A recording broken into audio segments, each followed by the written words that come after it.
Hello बच्चों, बात करते हैं एक बहुत इंपॉर्टेंट क्वेश्चन की जो मोस्ट ऑफ दी बच्चों से नहीं हो पाता, वो इसमें अटक जाते हैं। सेल साइकिल चैप्टर का क्वेश्चन है, 2019 में पूछा गया था। After meiosis 1 the resultant daughter cells have, तो मियोसिस 1 होने के बाद जो डॉटर सेल्स होते हैं उनमें कितना डीएनए है, उसको कंपेयर करके बोला था एस के साथ, G2 के साथ, गैमीट्स के साथ। तो इसका आंसर मैंने यहाँ लिखा है, पर एक बार हम इसको देख लेते हैं। ये मैंने आपके लिए पूरा सॉल्व किया है।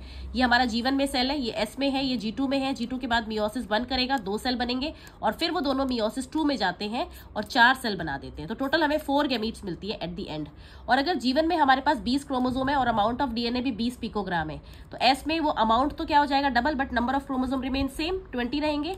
G2 में सेम रहता है बिल्कुल, जितना एस में है उतना। और मियोसिस 1 जो है वो रिडक्शनल डिवीजन है, उसमें chromosome number reduces to half. तो इसके पास अगर 20 थे तो ये 20, तो ये 10-10 दे देगा दोनों को, और अमाउंट तो हाफ होगा, ये 40 था यहाँ पर, तो ये 20-20 दे देगा। तो 10 क्रोमोसोम 20 ये हो गया। और फिर ये जब दोनों मियोसिस 2 कर रहे हैं, इनसे बनने वाले 4 डॉटर सेल्स, उनमें सिर्फ नंबर ऑफ अमाउंट कम होगा but number of chromosome remain same, क्योंकि मियोसिस 2 कैसा है, इक्वेशनल। तो यहाँ पे 10 क्रोमोसोम है, 10, तो ये 10-10 ही रहेंगे चारों के पास, 10-10-10, बट अमाउंट कितना हो जाएगा 20 का। इसके पास 20 है, इसके पास 20, तो वो 10-10 बढ़ जाएगा। तो गैमीट्स में 10 पिकोग्राम है और 10 ही क्रोमोसोम है। और मियोसिस 1 के जो डॉटर सेल्स है उनमें 10 क्रोमोसोम है पर अमाउंट है 20, तो इससे डबल हो गया ना।